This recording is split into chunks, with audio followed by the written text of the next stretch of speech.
Hi, I'm Jim McCairns. Today is Friday, July 9th, 2010, and I'm interviewing David Lee for the Archive of American Television, and we are at the Academy headquarters here in North Hollywood. David, let's talk for a few minutes here at the top of the interview about your early years and influences. What was your name at birth? David Clark Lee. And where and when were you born, and where did you grow up? I was born in 1950 in Claremont, California, and I grew up in Claremont, California. Happy little college town about 40 miles east of Los Angeles. What is your father's name, and what did he do? His name is Joe Preston Lee, and he grew up on a dirt farm in Whitewright, Texas. And the day after he graduated from high school, because of the Dust Bowl, he got in the family car with the rest of his relatives and moved to Claremont, California, where some relatives had preceded him, and started doing odd jobs around the colleges, and eventually got a job as a teller at a bank, and worked his way up over the years and retired the vice president of the bank. And your mother's name and what she did? My mother's Lillian, and except for an early stint as a telephone operator, back when they had those. Well, I guess they still have those. She was a homemaker her life. And they're both still living, so in Claremont, believe it or not. 40 miles outside Los Angeles. 40 miles outside of Los Angeles. Do you have siblings? None. What were your interests growing up? Did you watch television, and what were some of your favorite shows? I loved television when I was growing up. Of course, you know, my first memories of it, I guess, would be when I was 4 or 5 years old, which would have been about 1954 or 55. But I have several specific memories of things that I really liked. I think it was already in reruns, but I loved My Little Margie. Gail Storm and Charles Farrell, and I just thought that was a terrific show. I loved I Married Joan.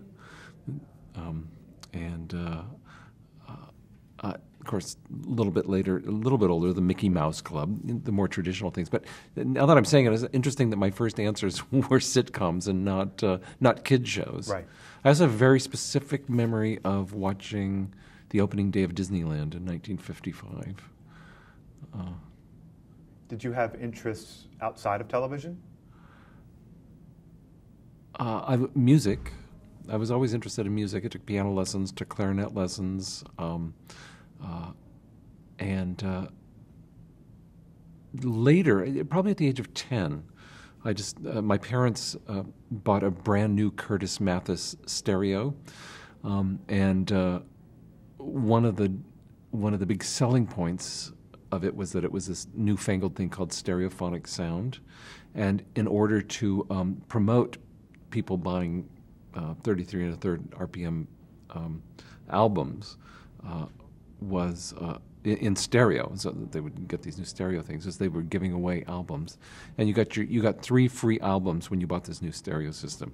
So my parents chose one that demonstrated the glories of stereo, which, like a fire truck going from one speaker to the other, or the sound of a crowd moving from one side to the other, a bullet being shot or something.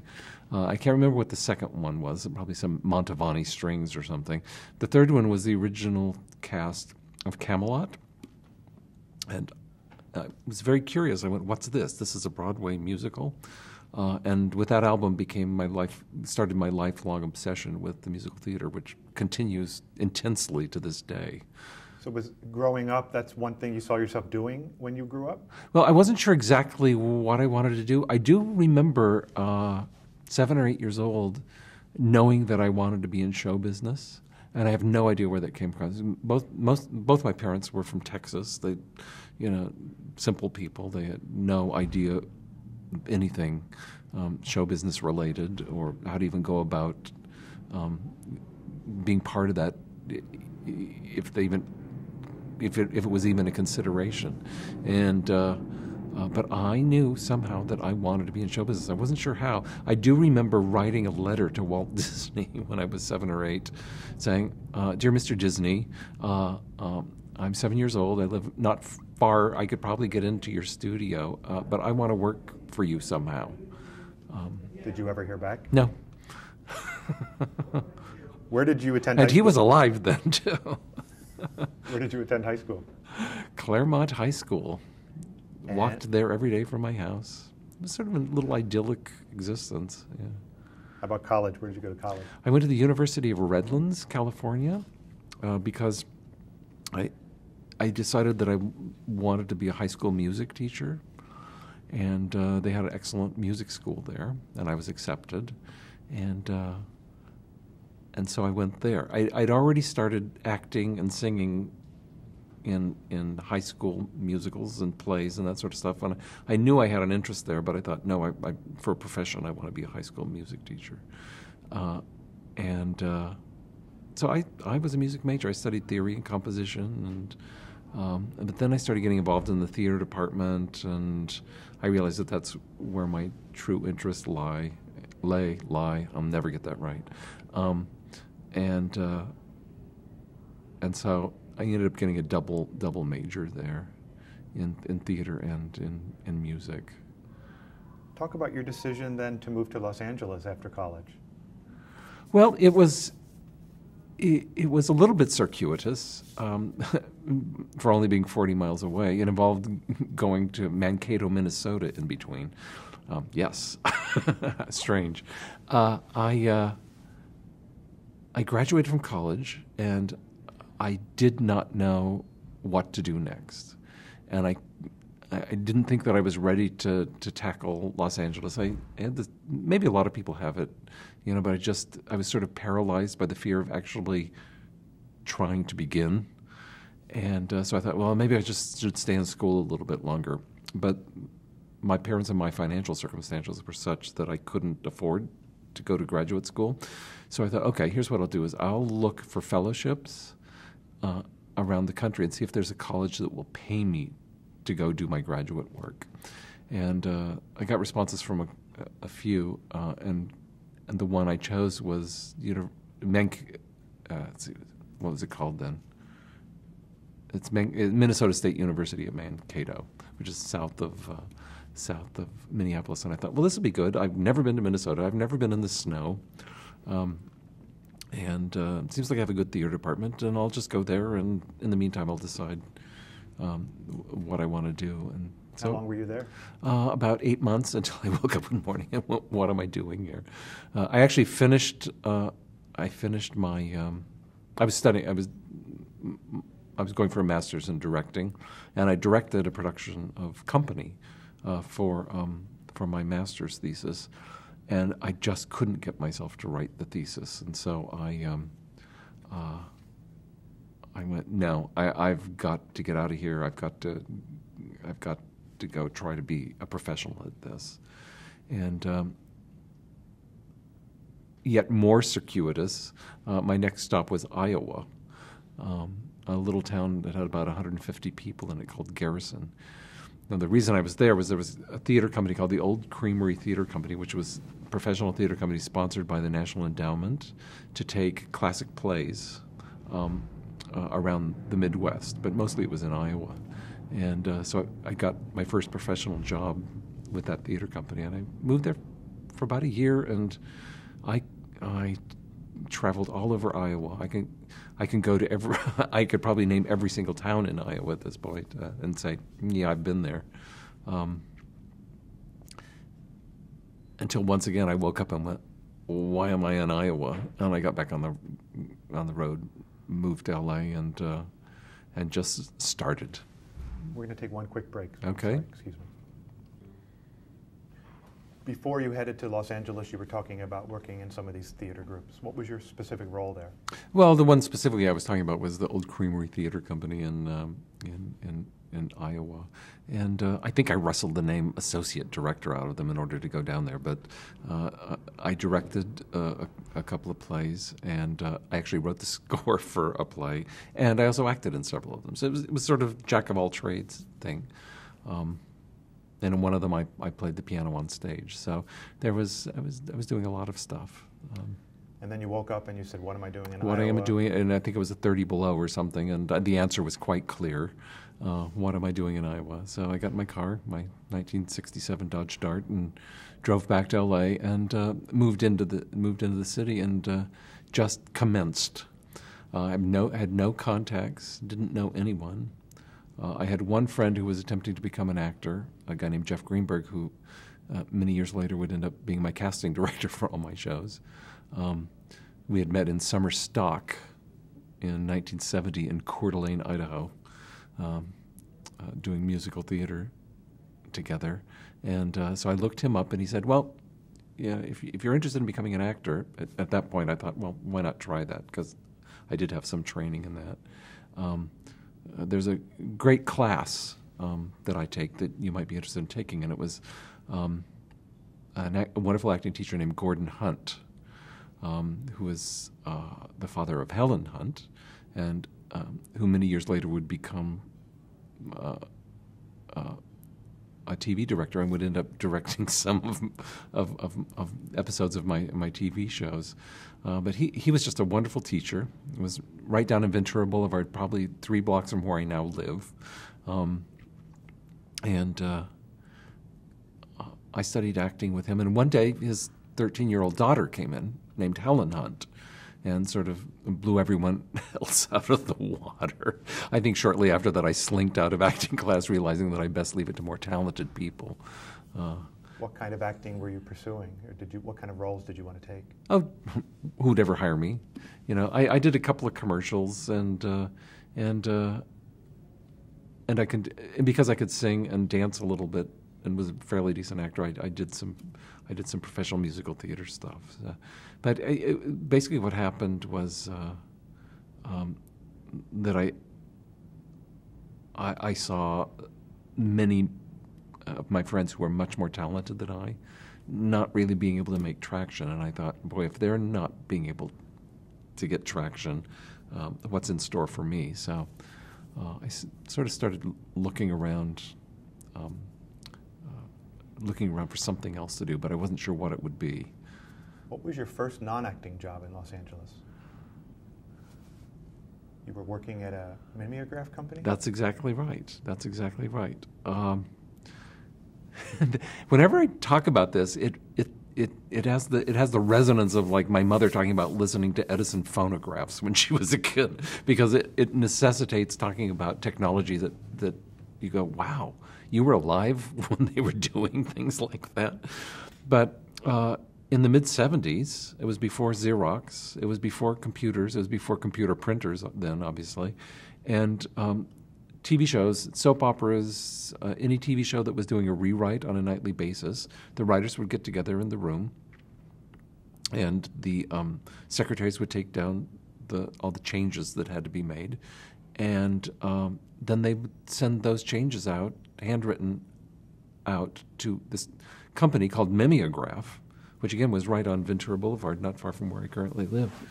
And typists would type it out on sheets of mimeograph paper, and then they would thwackety run off and collate these scripts, and early the next morning would send them back to the studio. And I was hired as a proofreader and delivery guy, so I would come in the mornings and proofread these things to make sure that there was no mistakes, and then get in my car and drive over to NBC to drop the Des Our Lives scripts off, and then head over to Paramount to drop the Mannix scripts off. I was getting an education, and I didn't know it about television scripts, how they're put together, and how they change.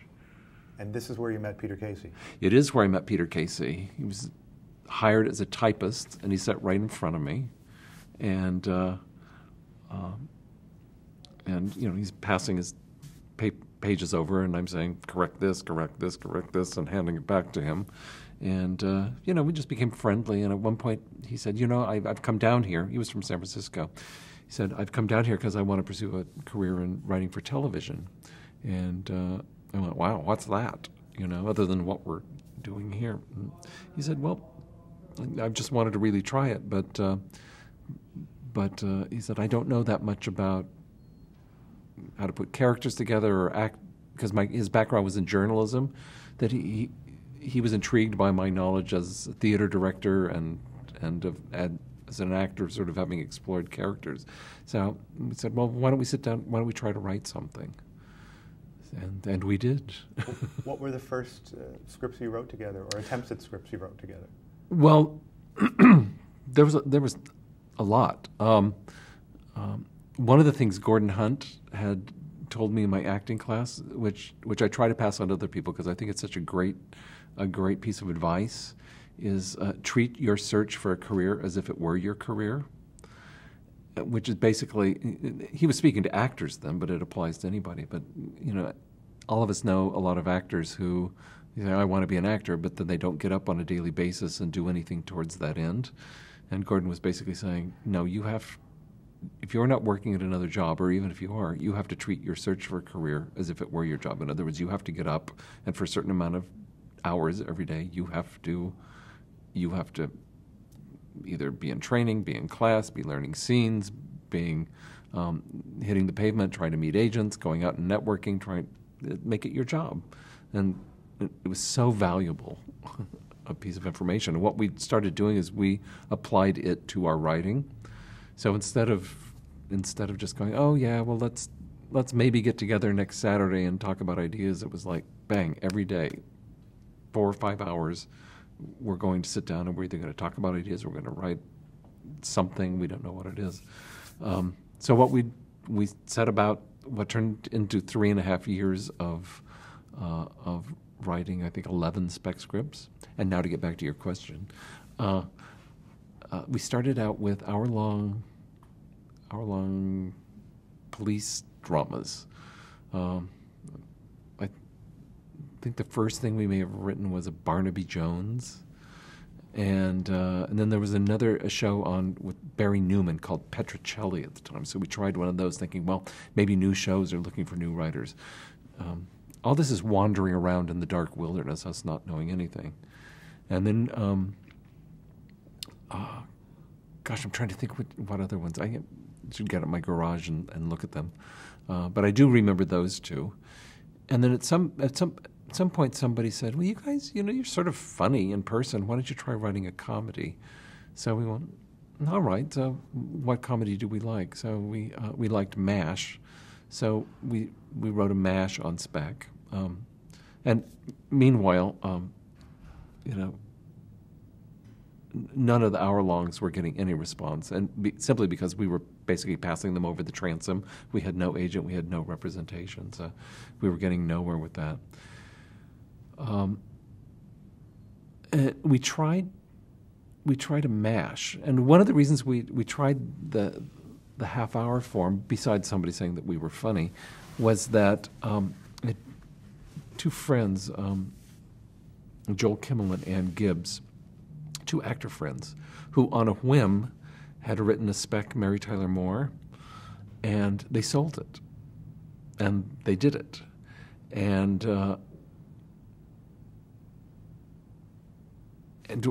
we thought, oh, isn't that easy? Now, I'm going to take a little side trip a few years later where you find out that is like a 1 in a million thing to have happen. It just doesn't happen. But anyway, that was the fuel that was driving us at that point, going, well, if Joel and Ann, these actors, can just sit down and write a spec script and sell it, surely we can do it. So we wrote this MASH episode, and I gave it to my friends Joel and Ann and said, well, we have this agent that you're certainly willing, we're certainly willing to let, you know, to introduce you and see if she likes it. And she read it. Perry, I forget what her name was.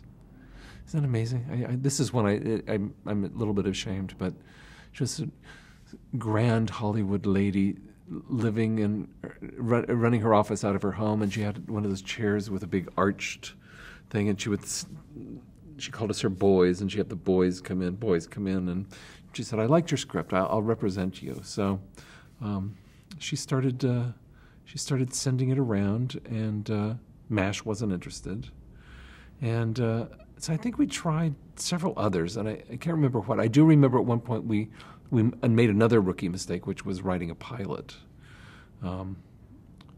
which was called Yucca and Vine. and it was about a women's residential hotel for starlets in the 30s, for women coming from out of town, wanting to pursue a career as actresses in Hollywood, and situated on the corner of Yucca and Vine in Hollywood.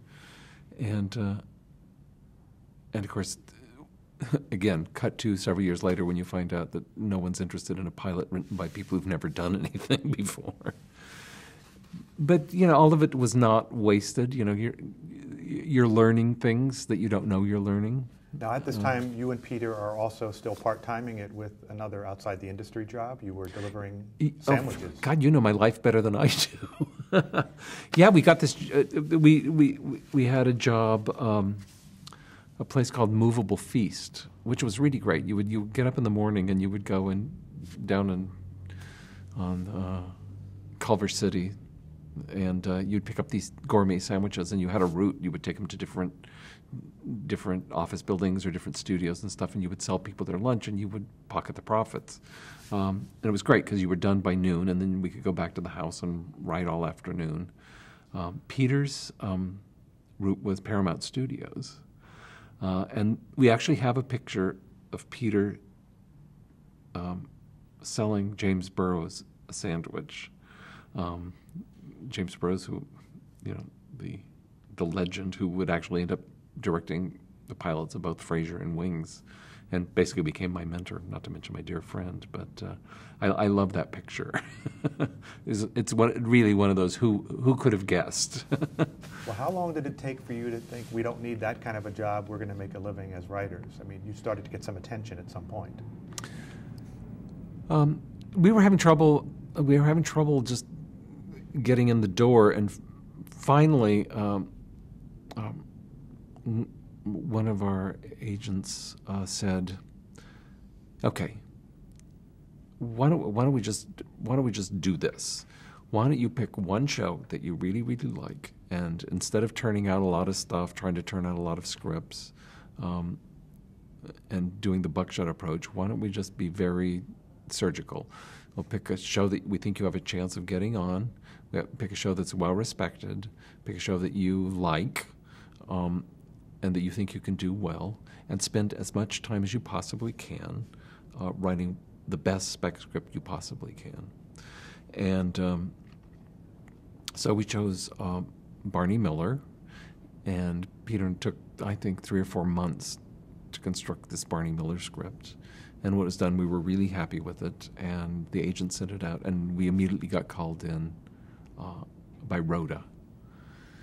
And we went in very excited for our first pitch session. We had our story ideas, and we thought, oh boy, the foot was in the door. And we went in, had our pitch session. They weren't sure about any of the ideas, but they wanted us to think of some more and come back. And while we were thinking of our ideas, Rhoda got canceled. But that same day, our agent called and said they're interested in seeing you over at the Jeffersons. And so the Jeffersons, that's we're these two white bread guys. Why would they be interested in us? I said, well, they liked your Barney Miller. Barney Miller didn't like our Barney Miller, by the way. So that was out. But again, cutting to later, you find out that often shows they're much more critical of spec scripts of their own show, so they tend not to like them as much as they would reading a spec script of another show.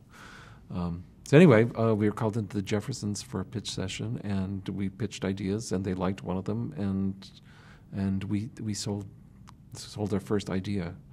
I remember it was the same week as the Guyana massacre and the assassination of Harvey Milk, and we sold our first script. So it was sort of a little bit of gold amongst a lot of flaws. But what was that script about? I have no idea. Do you remember the process of watching it come to life that week and then going to the taping? Oh, the Jeffersons one? Oh, I thought you were talking about the Barney Miller. The Jeffersons one was Florence the maid. Florence the maid fell in love with a guy who was really religious, and it was right up her alley because she was a religious person too. And then the religion thing started into the "I'm the man, you'll obey me."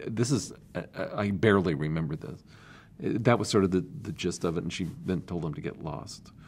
I remember the guy who played her love interest was a local LA newscaster whose name escapes me at the moment, but I'm surprised you don't know that.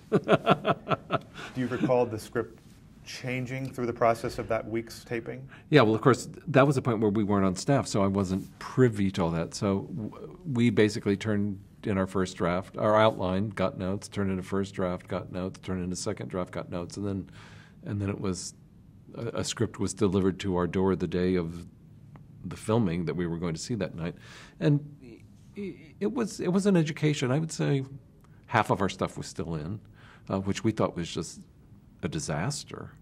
You know, we thought they hated it. Again, cut forward when you realize that's really good if you still have half your stuff in.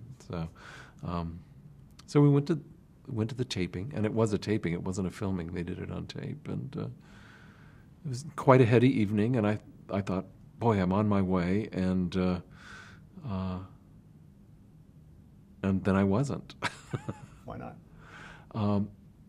Because that was one assignment. I thought, okay, there's enough money there that I don't have to deliver sandwiches anymore, because I didn't get the classy studio route. I got the Beverly Hills office route. Now, you may think that that's a classy route, but it was, you're delivering sandwiches, you know? And so anyway, I stopped doing it for a while, and because I thought, I can get by with what I earned on that script until the next one starts. And then, of course, it was the end of the Jefferson season, and months went by, and they hadn't decided what they were going to do for the next season. And I remember it being the low point of my life that I had to go back to working for Movable Feast, doing my sandwich route. And one of the things that they would do, if you wanted to supplement your income, is when they had a catering event, they would hire you as a cater waiter. And so there was the opening of the Neiman Marcus at the Newport Beach Fashion Plaza, or whatever it was called. And the company was catering that. So I said, well, I'll drive down and earn some extra money. And I got assigned to be the restroom attendant. And I went, boy, they can't write a better nadir than this. So they're handing out towels in the men's room, very near the time when my first TV episode was airing. Now, eventually, you were invited to the staff of the Jeffersons. Well, I'm sorry, go ahead. How much time went by before that happened that you joined the staff? Probably another couple of months. We wrote another episode for them, and then they liked that, and then they hired us on. But I seem to recall that at first we weren't even credited. Our names weren't even on the roll for the first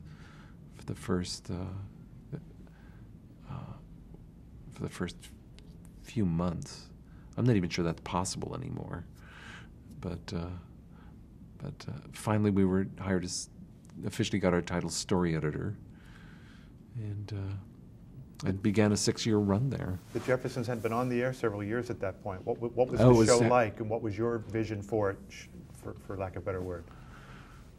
Well, I had no vision for it. I was basically, we were newbie writers. We just followed orders and let other people have the vision. When we started, the exec producers were Jay Moriarty and Mike Milligan, just great guys. But then after our first year there, they left, and Ron Levitt and Michael Moy came in, who would later go on to create Married with Children. And they were just great guys. They were fun to be around, and we had a great time there. But and it was a great job. It was a great entry-level job.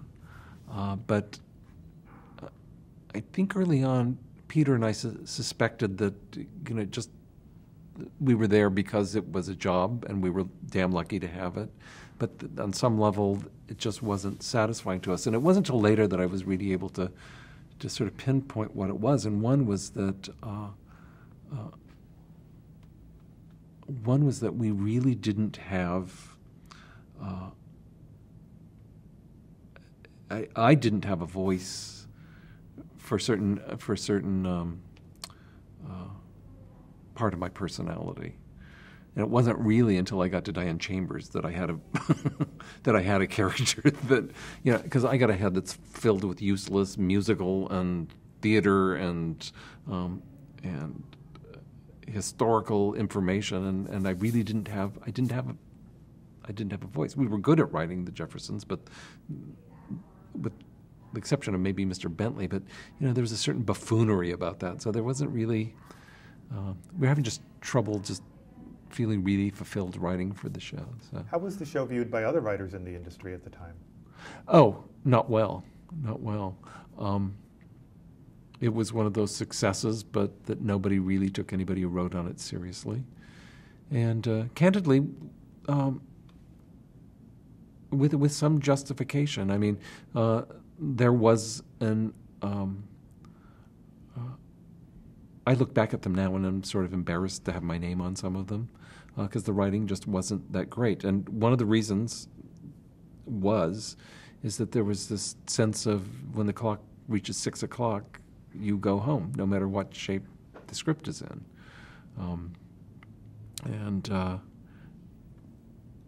No matter if somebody had an idea that might make it better, you went home, you were done. And I remember if a script was really in trouble and we had to stay until 9 o'clock or something, everybody was freaking out. Cut to in the future when I learned a quite different way that there was to do television. So. Was Norman Lear involved in the show at all? I met him once my entire 6 years that I was there. So he had long since turned it over to others. So, were there certain rules for writing that show, the characters, for instance? Not really. You know, why did you hear there were? No. Did you and Peter have a system you created to divide up the scripts? What was your approach to writing your scripts? Well, a lot of different teams have different things, but Peter and I always wrote everything together. We didn't split up and say, okay, you do your version, I'll do my version, and we'll combine it. We sat in a room and just went line by line by line and figured it out. Up until the last thing we wrote together, which I think was maybe the pilot of Frasier. So that's how we did it. Was it a particular? This was late 1970s. Was there a particular way you were approaching the interracial marriage between the Willis characters? Were there rules involved in that? I wouldn't say rules. You know, you just treat it like any other married couple. And if there were racial issues that come up, you know, we had my executive producer was black, the cast was black. There were people to ask, and we were very good about making sure that we asked, and if we misstepped, we were told that we misstepped, but there wasn't friction or it was like, oh, you might not want to write that, or you might not want to do this, or it was a very congenial place to work. Was there anything off limits in the show?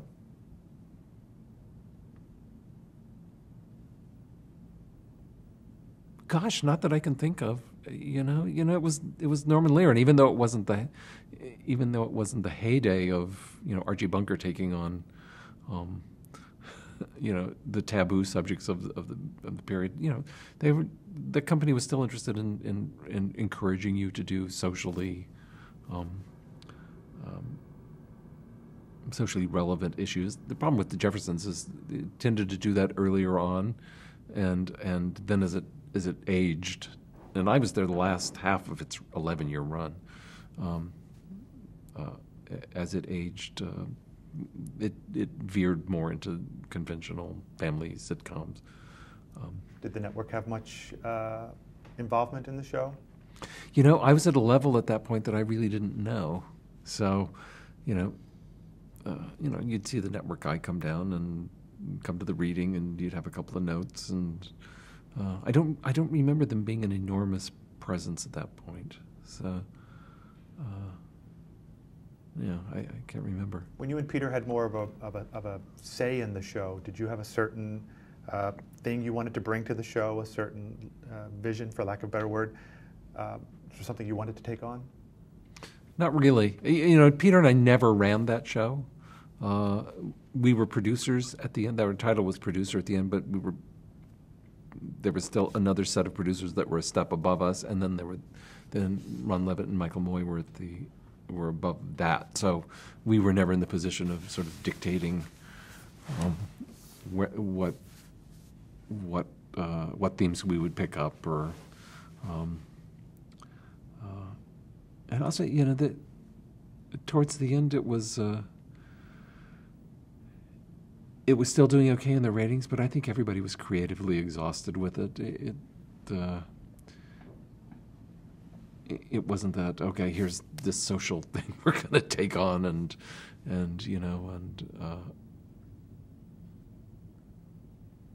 it just got very comfortable at the end. Talk about working with Sherman Hemsley. What was that like?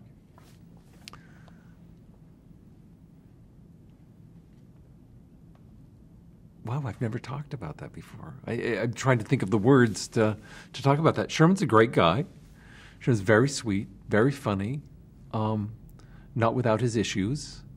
I don't think I've ever met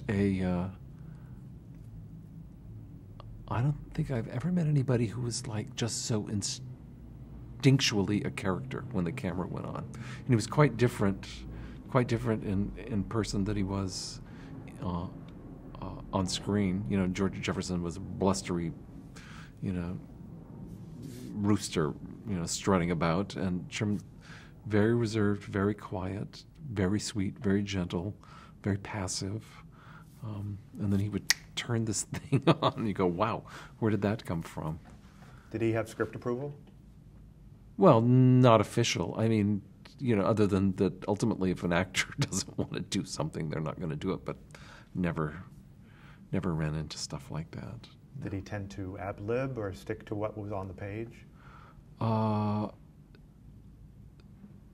There were very few ad-libs on that show. Yeah. I can't think of any. The only thing that he would ad-lib, I think you're referring to ad-libs as sort of clever witticisms that the actor might add. You could say that Sherman ad-libbed in that a lot of times he didn't know his lines and would give it his best shot. And so a lot of the written lines came out as if they were ad-libs. But we would get through it. Yeah. Isabel Sanford? Sweet, sweet, dear lady. I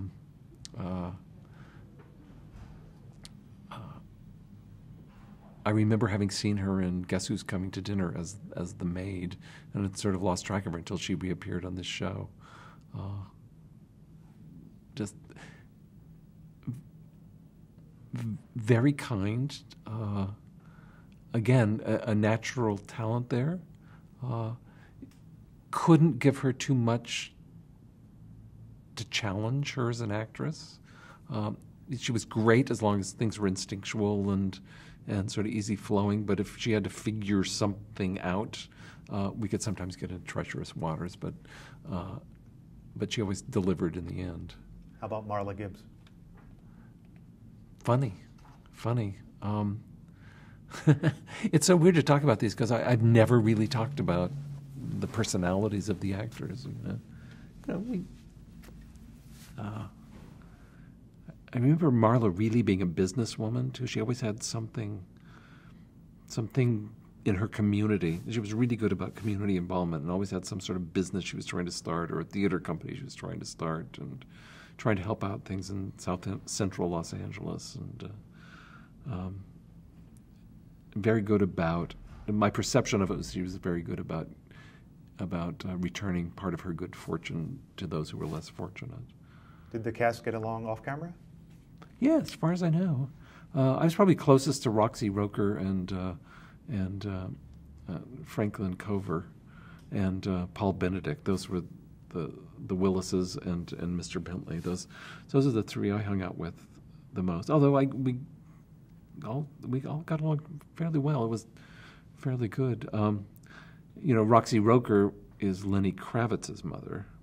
She's sadly now gone, And I remember Lenny hanging around the set when he was 11, 12, and then I remember at the age of 14 he decided he was going to change his name to Romeo Blue. So we went through that for a year, and I've run into him a couple of times, and he remembers me from the hanging around his mom's set when he was a kid. Are there episodes when you look back on it that are your favorites? Of the Jeffersons? Of the Jeffersons? No. They all, it's all one big blur. Do you think the Jeffersons changed television in a way? Oh, yeah. Yeah. I mean, it was among the first, I don't think it was the first, but a black family as the centerpiece of a sitcom. It had, you might know better than I, had the spinoff of Maude with Esther Roll. Good Times? Good Times. We had, I can't remember if that was before or after it, but it was. I think I'm safe in saying it was among the first, and wildly successful, and showing a black family where the breadwinner was highly successful, not struggling. Interracial marriage, that was just tackled head on, and by the time I was there, it was just matter of fact. It was hardly ever. It was as it should be. It was just the married couple that live upstairs, So in that way, I think it did. Plus, it ran 11 years. So there are very few series that do that. I think it's up there among the longest running. How did the show end? Oh, it was just a terrible episode. Why? It was in the 11th season, and it's sort of a joke amongst the TV writers that when you do the talent show episode, that you're in deep trouble. Well, we had, at the end of 11 years and 260 episodes or whatever it was, we were just going, we don't know what the hell to do. And so we went, I think it's time for the talent show episode. And we didn't know whether the show was going to be picked up for a 12th season or not. Peter and I knew we were not coming back, no matter if it was or not. So the last episode was a talent show, and it was just terrible.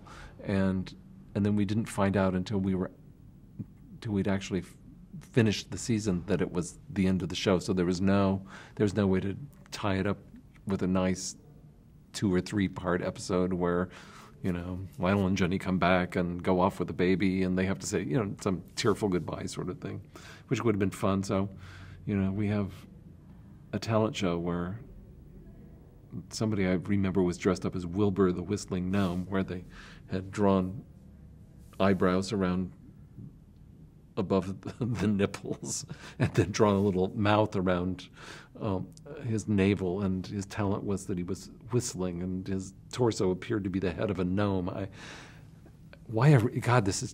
could kill you for making me remember this. What would you say is the most valuable lesson you learned from your experience with the Jeffersons?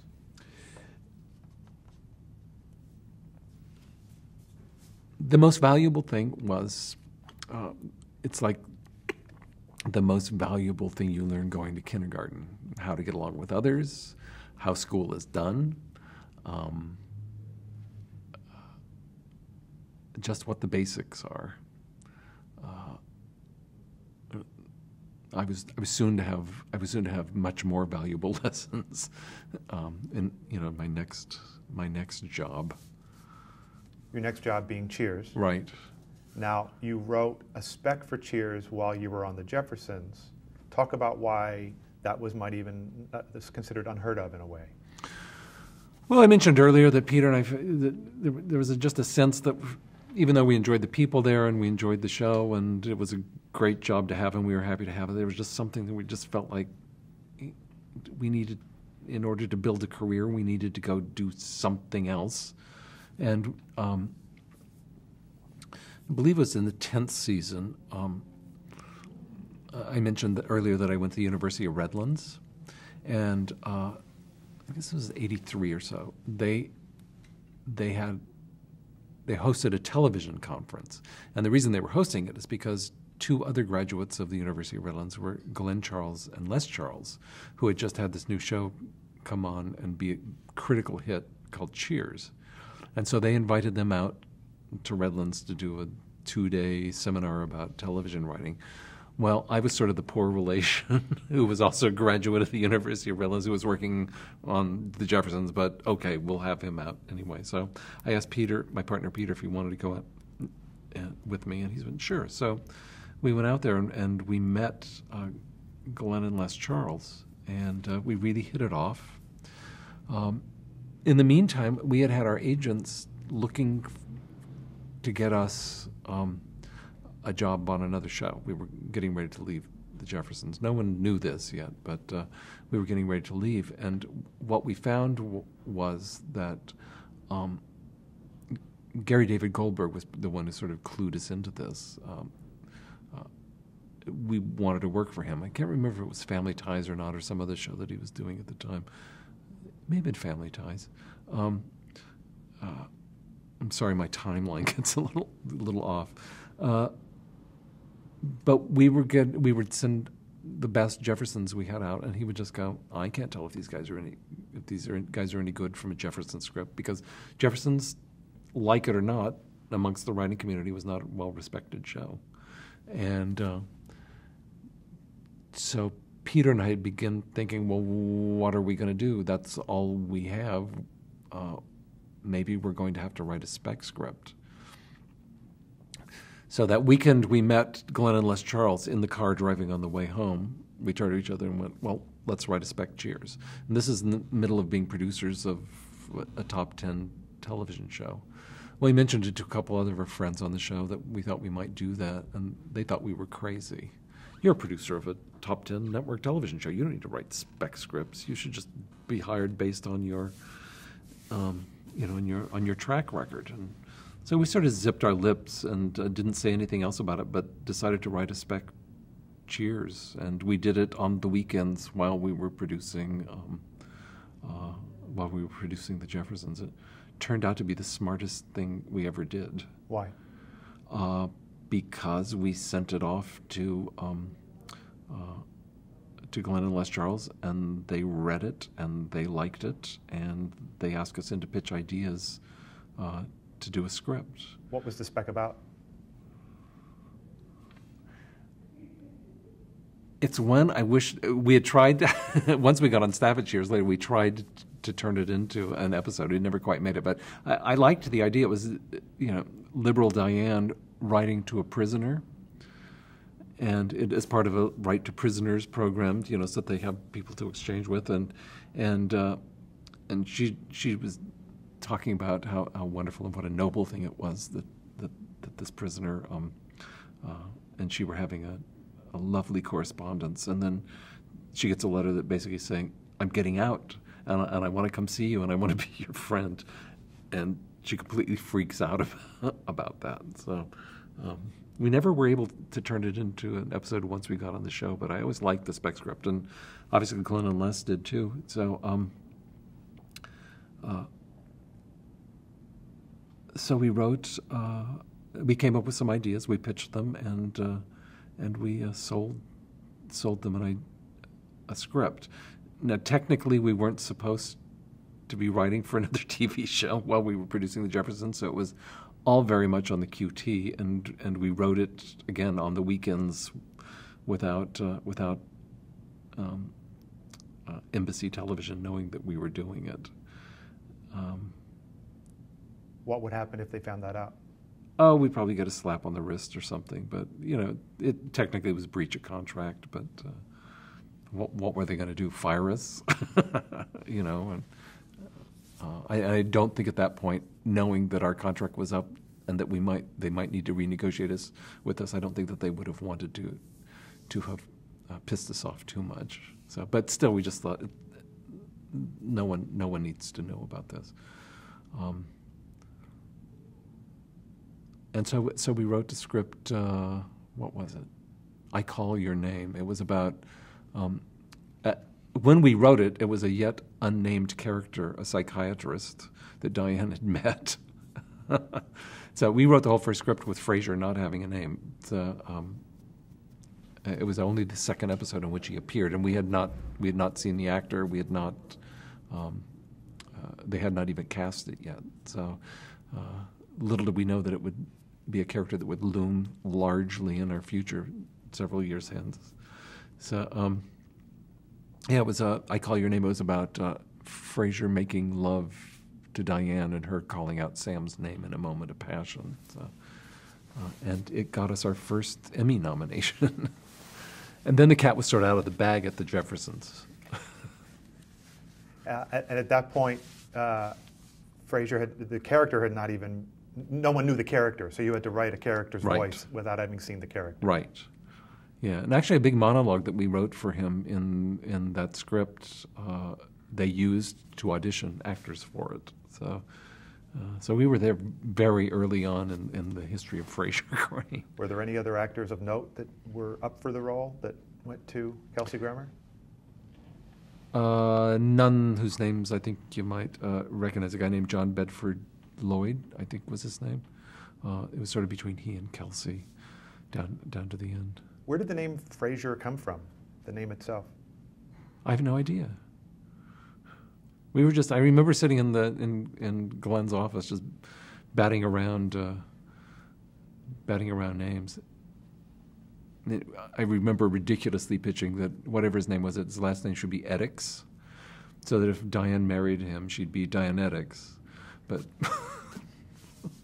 that's a really bad joke. And it was bad then, it's bad now. So I'm surprised I committed it to tape. And yet out of that comes your first Emmy nomination. Yes. What was that like? Well, that was pretty cool.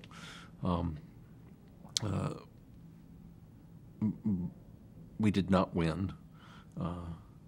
We did not. Do you remember what did? No. We'll find out. No, yeah, thank you. Thank you. But there was a strange thing in there. I'm trying to figure out the timeline too, because what happened is we did that episode and they went, "Oh, we really like this. We want you guys to work.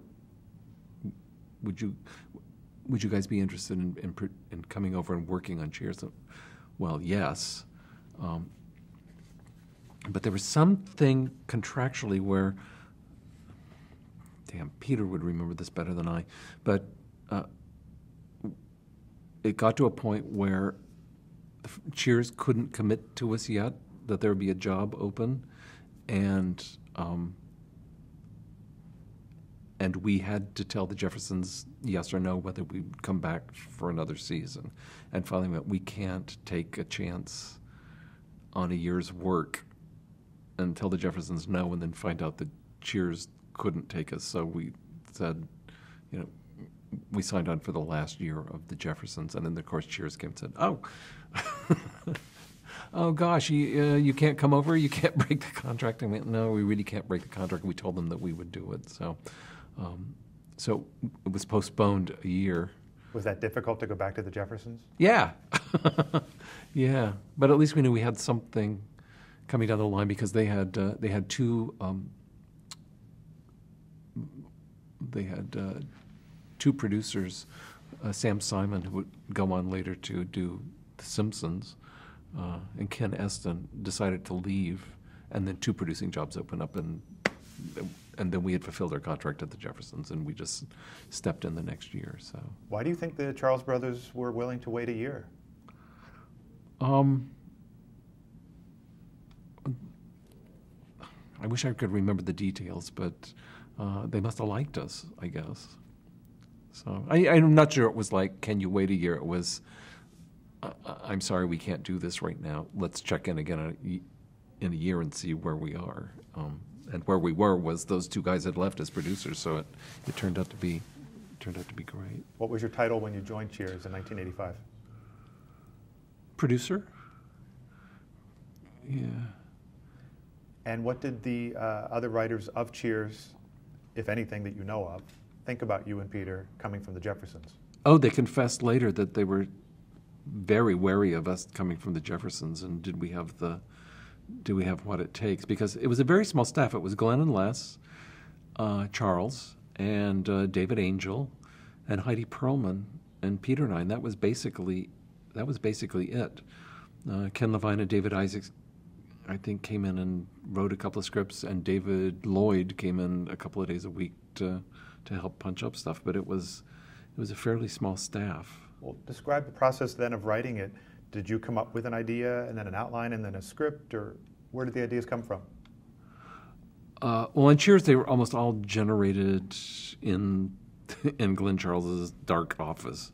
You would just sit around for what seemed like an eternity, just trying to think of ideas. And one of the things that's really interesting that I noticed right away, and Peter and I sort of adopted this, and it sort of held true all the way through the end of Frasier, was that oftentimes there would just be long periods of silence where people were thinking, and other comedy writers would come into the room and they just couldn't believe it, because the nature of most comedy shows is that come on, let's think of the ideas. Come on, let's keep pitching, boys. Come on. And they walk into this sort of dark office of Glenn Charles, and everyone's sort of very quietly sitting there, not unlike a funeral parlor. And then every once in a while, David Angel would just go, "Oh, how about this as an idea?" And he would pitch something brilliant.